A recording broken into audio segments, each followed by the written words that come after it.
तमिलनाडु में थालापति विजय सरकार बनाने से महज एक कदम दूर है और ठीक उसी वक्त उनके खिलाफ मद्रास हाई कोर्ट में नई याचिकाएं दायर हो रही है। क्या ये महज संयोग है या विजय को डराने और पीछे हटाने की एक जो है चाल है? आज हम इसी तमिलनाडु के घमासान को राजनीतिक तरीके से, कानूनी तरीके से और सियासी तरीके से पूरा समझने की कोशिश करेंगे। नमस्कार, मेरा नाम है मुकेश और आप सभी का बहुत बहुत स्वागत है जजमेंट्स टुडे पर। यदि आपने चैनल को अभी तक सब्सक्राइब नहीं किया है तो सब्सक्राइब करना न भूलें, घंटी का आइकन दबा दें। देखिए, तमिलनाडु विधानसभा में कुल 234 सीटें हैं। अब बहुमत के लिए जो है वो 118 सीट चाहिए। अब टीवी के ने 108 सीटें जो है उनकी अपनी सीटें हैं 108, जो कि जीत कर सबसे बड़ी पार्टी का दर्जा जो है उसने हासिल किया है। अब जो समझिए आगे की बात को कि कांग्रेस ने 5 एमएलए का समर्थन दिया है और साथ ही अन्य पार्टियां जैसे वीसीके, सीपीआई और सीपीआई एम ने भी समर्थन दिया है, लेकिन अभी भी स्पष्ट बहुमत साबित करना बाकी है। वहां के जो गवर्नर है तमिलनाडु के, राजेंद्र विश्वनाथ अर्लेकर ने साफ कहा है कि बिना लिखित प्रमाण पत्र के, यानी मेजोरिटी साबित किए, बिना लिखित प्रमाण पत्र के मेजोरिटी साबित किए सरकार नहीं चलेगी। यानी थालापति को 2 बार वापस लौटा दिया गया राजभवन से और कहा गया कि आप लिखित में जो है वो मेजोरिटी साबित करके लाइए। प्रूफ जो है मांगा है राज्यपाल ने। टीवीके ने बहुत बड़ी धमकी भी दी है साथ में, अगर डीएमके और एआईएडीएमके मिलकर सरकार बनाने की कोशिश करते हैं तो टीवीके के 107 विधायक सामूहिक रूप से इस्तीफा दे देंगे। अब समझिए कि कानूनी नजरिए से इस चीज को अगर देखा जाए तो क्या होगा यदि वे सारे सारे इस्तीफे मान लिए गए। असेंबली की ताकत जो है, यदि यदि वो इस्तीफा देते हैं तो जो असेंबली है उसकी ताकत घटकर जो है वो 107 हट जाने के बाद में 127 रह जाएगी। और जब 127 रह जाएगी तो इसके कारण बहुमत का आंकड़ा 64 हो जाएगा। अब आप समझिए क्रोनोलॉजी को कि डीएमके के पास में 59 सीटें हैं और एआईडीएमके के पास में 47 सीटें हैं, तो वे दोनों मिलकर आसानी से सरकार बना सकते हैं। लेकिन 107 सीटों पर 6 महीने के अंदर उपचुनाव कराने होंगे, यानी कोई आसान काम नहीं है।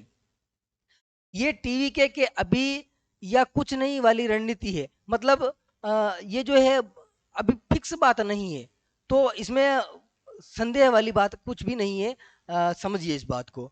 और अब आते हैं अपने हॉट टॉपिक पर। मद्रास हाई कोर्ट में विजय के खिलाफ दायर याचिकाएं कौन कौन सी है? मुख्य याचिका में 2015 की फिल्म थी उनकी पुली, उसके टाइम के इनकम टैक्स मामले में चीटिंग, फोरगरी और क्रिमिनल कॉन्स्पिरेंसी और साथ ही मनी लॉन्ड्रिंग यानी पीएमएलए की जांच की मांग की गई है। टीवी के समर्थकों का आरोप है कि यह पुराना मामला सालों से पेंडिंग था। ठीक सरकार, अब आप देखियो, ये मामला पेंडिंग था, ठीक सरकार बनाने के क्राइसिस के समय अचानक सक्रिय हो गया। अब यहाँ पर प्रश्न उठता है कि यह मामला जब इतने दिनों से पेंडिंग था तो अभी के अभी जब सरकार बनाने का जो क्राइसिस चल रहा है उसी समय ये जो मामला है वो क्यों सक्रिय हुआ है? याचिकाकर्ता आम आदमी है, लेकिन पीछे बड़े राजनीतिक खिलाड़ी हो सकते हैं जिनका अंदाजा आप लगा सकते होंगे। हाँ, आप लगा रहे होंगे। कानूनी रूप से अभी ये याचिकाएं जो है शुरुआती स्टेज में है। कोर्ट ने रजिस्ट्री को याचिका नंबर देने और सुनवाई करने के लिए लिस्ट करने का आदेश दिया है। अभी कोई अरेस्ट या रोक नहीं लगी है और विजय की टीम इनका जवाब दाखिल करेगी और जो है उनका पूरा का पूरा मामला जो है वो सेटअप किया जाएगा। तो ये पहली बार है जब कोई सुपरस्टार बिना किसी बड़े गठबंधन के सिंगल लार्जेस्ट पार्टी बना है। टीवी के का दावा है कि जनता ने उनको जनादेश दिया है, इसलिए उन्हें सरकार बनाने का पहला अधिकार मिलना चाहिए। दूसरी तरफ डीएमके और एआईएडीएमके पोस्ट पोल गठबंधन की कोशिश कर रहे हैं, यानी वे दोनों मिलकर जो है सरकार बनाने की कोशिश कर रहे हैं। लेकिन गवर्नर भी दबाव में है। कुछ लोग कह रहे हैं कि देरी हो रही है, कुछ कह रहे हैं कि वे संवैधानिक प्रक्रिया का पालन कर रहे हैं। तो आखिर सवाल ये है कि क्या थालापति विजय राजनीतिक और कानूनी दबाव के सामने झुक जाएंगे?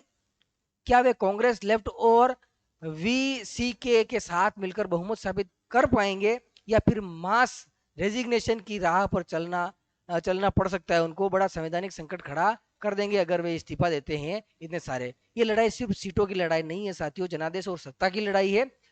अभी पूरा मामला बेहद फ्लूइड है। कुछ घंटों या कुछ दिनों में कोई न कोई बड़ा फैसला आ सकता है, चाहे वो शपथ का हो, चाहे प्रेसिडेंट के रूल का हो, यानी राष्ट्रपति शासन से संबंधित हो, या उपचुनाव की घोषणा हो, कुछ भी हो, लेकिन ये जो है फैसला आने वाला है। आपको क्या लगता है इस बात पर, आप क्या अपनी राय रखते हैं? क्या ये याचिकाएं सच्ची कानूनी प्रक्रियाएं हैं या राजनीतिक हथियार हैं? क्या विजय सीएम बन पाएंगे? अपनी राय कमेंट बॉक्स में जरूर लिखें। मिलेंगे किसी अन्य वीडियो में, तब तक के लिए धन्यवाद। चैनल को सब्सक्राइब कीजिए।